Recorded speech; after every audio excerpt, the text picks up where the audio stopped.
Sir నమస్కారం sir. నమస్తే అండి. సార్ శేఖర్ కమ్ముల గారి కుబేర సినిమా యుఎస్ లో ఆల్రెడీ రిలీజ్ అయింది. సో అక్కడ నుంచి రివ్యూస్ అన్ని కూడా బయటకు వస్తున్నట్టుగా తెలుస్తుంది. మరి అమెరికా రివ్యూ ఏ విధంగా ఉంది సార్ కుబేర సినిమాకి? అంటే అమెరికా రివ్యూ అనే పేరుతో మీడియాలో సర్క్యులేట్ అవుతోంది కానీ అక్కడ షోస్ పడినట్టుగా ఇంకా అధికారిక సమాచారాలు ఏవి లేవు. ఓకే, మేబీ షోస్ పడితే పడి ఉండొచ్చు. ప్రివ్యూస్ అంటే జనరల్ గా సినిమా కొన్నటువంటి వాళ్ళు కొంతమందికి షో వేసి చూపించవచ్చు.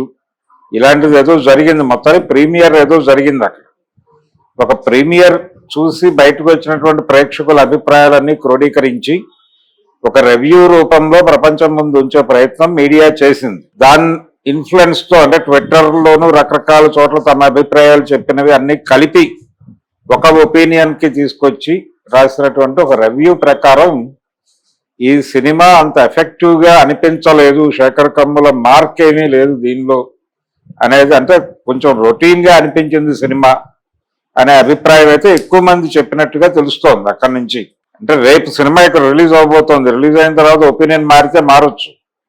ఇది వాళ్ళు వ్యక్తం చేసినటువంటి అభిప్రాయం. అంటే రెండు క్యారెక్టర్స్, నాగార్జున అలాగే ధనుష్ చేసినటువంటి క్యారెక్టర్లే కీలకం దీనిలో. ఈ రెండు పాత్రల్లో ఒకటి స్కామ్స్ చేసి రకరకాల పద్ధతుల్లో డబ్బులు కూడబెట్టేటువంటి పాత్ర.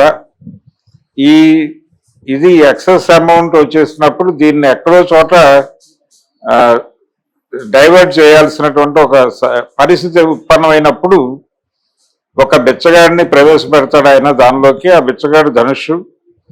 అతను సడన్ గా కనిపించకుండా పోతే దానికోసం అతను ఏం చేశాడు అనేది ప్రధానంగా ఉంటుంది, ఒక లైన్ అని చెబుతూ ఈ క్రమంలో అతను అసలు మనీ ప్రొక్యూర్ చేసే అంటే డబ్బు సంపాదించేటువంటి మార్గాలు, ఆ స్కామ్లు ఇవన్నీ కూడా గతంలో వచ్చిన అనేక ఈ స్కామ్స్టర్స్ సినిమాలు చాలా వచ్చినాయి ఈ మధ్య. మనకి తెలుగులో కూడా ఒక ప్రయత్నం జరిగింది ఈ మధ్య కాలంలోనే. హర్షద్ మెహతా స్కామ్ ని దృష్టిలో పెట్టుకొని ఒక కథ తయారు చేసి సినిమా చేశారు, లక్కీ భాస్కర్ అనే పేరుతో. ఇది కాకుండా కూడా హిందీలో కొన్ని సినిమాలు వచ్చాయి. సో మార్కెట్ ఎకానమీలో డబ్బులు పోగేయటానికి ఎంత స్కోప్ ఉందో ఈ డబ్బులన్నీ కూడా పారదర్శకంగా చూపించడం అనేది కూడా అనివార్యంగా మారుతున్నటువంటి ఒక పరిస్థితి వచ్చేసింది. వచ్చినప్పుడు ఇది వేరే అకౌంట్లో చూపించటము, బి అకౌంట్లు, సి అకౌంట్లు, డి అకౌంట్లు, ఇలాంటి ఆడిటర్స్ ప్రభావం చాలా పెరిగిపోయింది. ఈ పెరిగిపోతున్న క్రమాన్ని దీన్ని కొంత సీరియస్ డిస్కషన్ ఉన్నటువంటి కంటెంట్ పరంగా దాన్ని ఎంత సీరియస్ గా శేఖర్ కమ్ములు డీల్ చేశాడు అనే దానిలో ఆయన డెఫినెట్ గా కొంత రీసెర్చ్ చేసుంటాడు. రీసెర్చ్ లేకుండా సినిమా తీసుంటాడని నేనైతే అనుకోవడం లేదు, కానీ ఎక్కడో ఆడియన్స్ ని ఆయన కొంచెం డిసప్పాయింట్ చేశాడేమో. అంటే ప్రధానంగా సన్నివేశాలు చాలా ల్యాగ్ ఉంది అనేది ఒక అభిప్రాయం వ్యక్తమైంది. ఇలాంటి సినిమాల్లో అలాంటి లక్కీ భాస్కర్ విషయంలో కూడా అలాంటి అభిప్రాయం ప్రకటించారు, కానీ ఫైనల్ గా సినిమా ఆడియన్స్ ని ఎంగేజ్ చేయగలిగింది. అందుకని ఇప్పుడు యుఎస్ రివ్యూ అనే పేరుతో వచ్చిన దానిలో వాళ్ళు ప్రధానమైనటువంటి కంప్లైంట్ ఏంటంటే సినిమా ఎంగేజింగ్ గా అనిపించలేదు అనేది. రెండోది శేఖర్ కమ్ముల ఈ తరహా సినిమా చేయటం ఏమిటి అనేది. ఇందులో చాలా మంది అంటే major opinion Sekhar Kammula love stories చేస్తే బాగుంటుంది అని. ఇది ప్రతి సందర్భంలోనూ ఏ డైరెక్టర్ అయినా ఒక కొత్త తరహా కథ అటెంప్ట్ చేసిన ప్రతిసారి ఇది ఇతని కప్ ఆఫ్ టీ కాదు అని మాట్లాడే వాళ్ళ సంఖ్య అపరిమితంగా ఉంటుంది. ఇప్పుడు రాఘవేంద్రరావు గారు అన్నమయ్య అనే సినిమా మొదలుపెట్టేటప్పుడు ఈయన కప్ ఆఫ్ టీ కాదు, ఇది కమలాకర్ కామేశ్వరరావు గారు లాంటి వాళ్ళు చేయాలి, లేకపోతే ఈ జనరేషన్ లో విశ్వనాథ్ గారు, బాపు గారు లాంటి వాళ్ళు అటెంప్ట్ చేయాల్సిన సబ్జెక్ట్ రాఘవేంద్రరావు ఏమిటని మాట్లాడారు. ఫైనల్ గా ఆయనే సక్సెస్ చేశాడు ఆ సినిమా. నిజానికి బాపు గారు చేసిన త్యాగయ్య ఆడలేదు, అలాగే విశ్వనాథ్ గారు చేసిన అన్ని సంగీత భరిత చిత్రాలు ఆడలేదు. ఏదో ఒకటి రెండు పెద్ద విజయాలు సాధించిన ఎంతవరకు.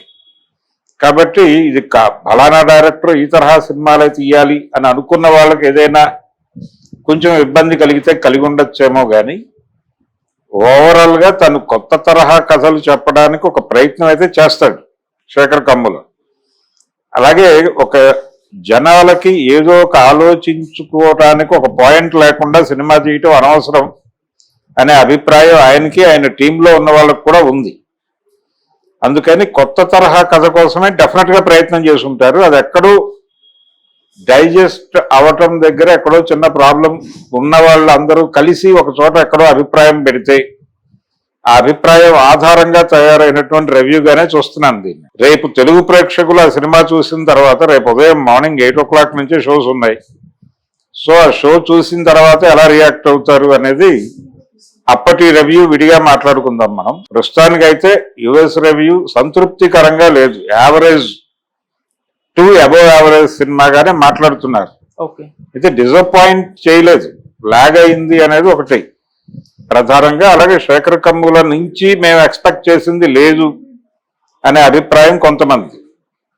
శేఖర్ కమ్ముల కష్టం కనిపించిందని కూడా కొంతమంది మాట్లాడారు. అంటే సబ్జెక్టుకి సంబంధించి ఆయన చేసినటువంటి అంటే పరిశోధన కావచ్చు, ఇతర వ్యవహారాలు కావచ్చు, ఆయన టీం, ఆయన రైటింగ్ టీం చేసినటువంటి కృషి అభినందనీయం అనే మాట కూడా పెట్టారు. కానీ ఆ అభిప్రాయం ప్రకటించిన వాళ్ళ సంఖ్య పరిమితంగా ఉంది. అందుకని ఒక సైడ్ తీసుకొని మేజర్ అభిప్రాయం ప్రకారమే మనం ఒపీనియన్ బిల్డ్ చేయటం అనేది జరుగుతుంది.